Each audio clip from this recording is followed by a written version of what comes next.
Hey folks, welcome back to the channel. I've got some Firecraft stuff for you guys today, and I'll admit this is probably my favorite method of starting fires.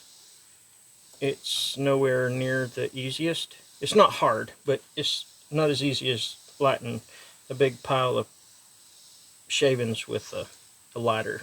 It's pretty straightforward.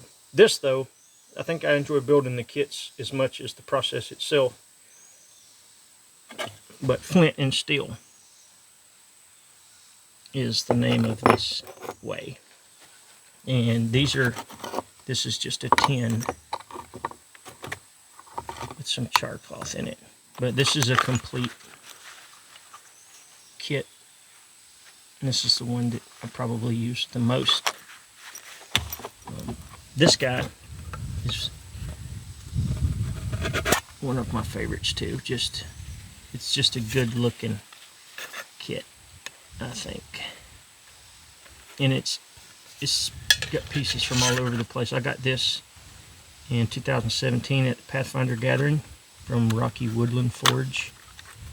And I got chaga from a buddy on the Bushcraft USA forum.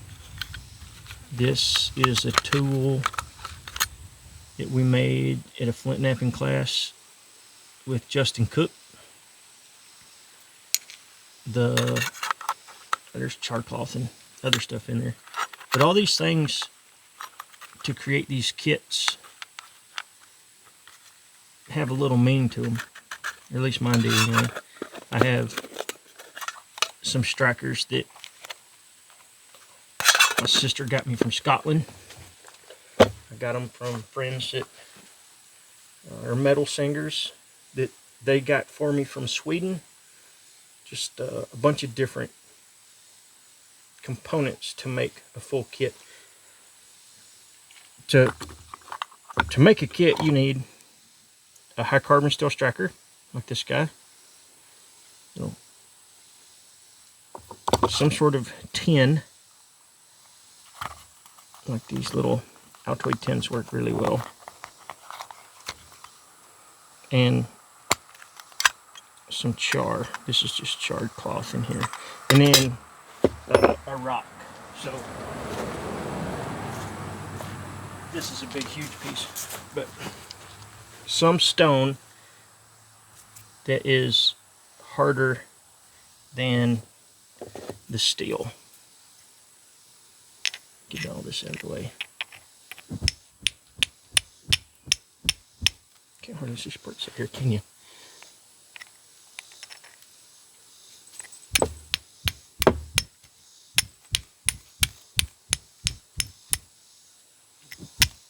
But that's how it's done. There's not a whole bunch of fancy stuff to it. Like I said, the kits is probably my favorite thing. Like I had made this dude. I carry this guy in my pocket all the time. This was the first prototype that I ever made for a scraper, an ember catch, a high carbon steel striker that I made. I just took this dude with me. But this is probably the most used one that I have here. And this one's got a bunch of bits and pieces in it too. It's a tough possum pouch. And I found on these pouches, you put a little S-beaner on there, it keeps it from being able to unzip and spill your stuff out. So,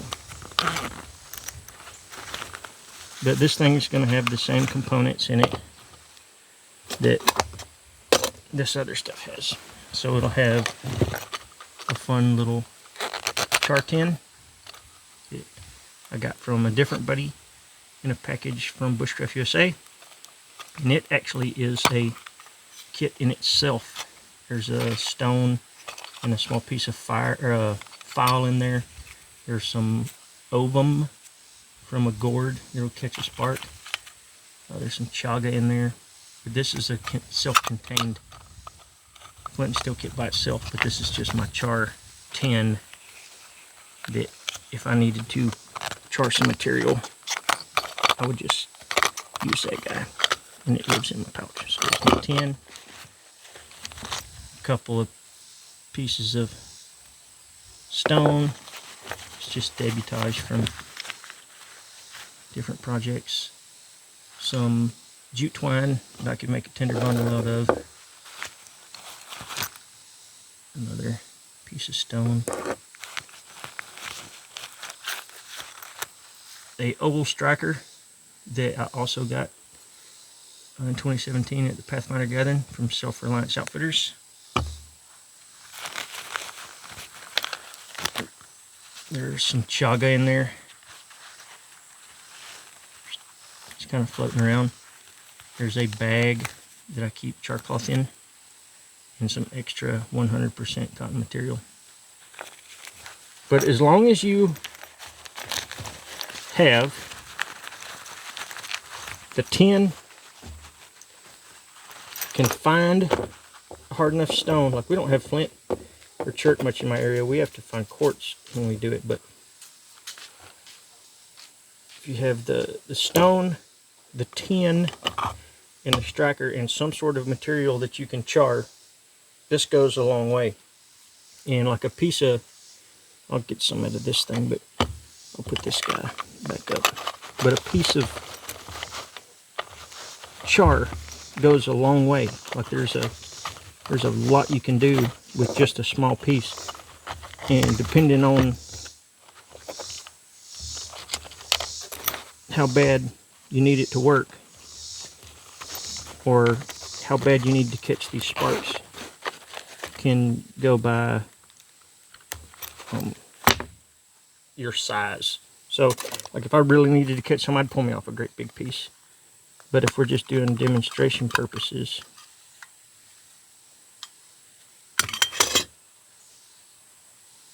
I would just use a little piece like this. That's still a big piece, and I'll save the rest of it.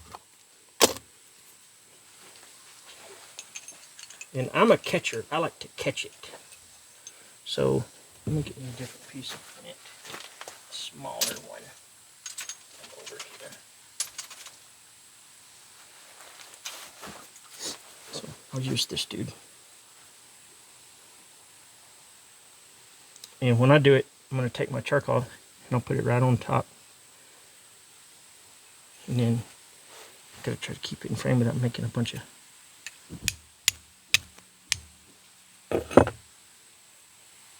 There it is.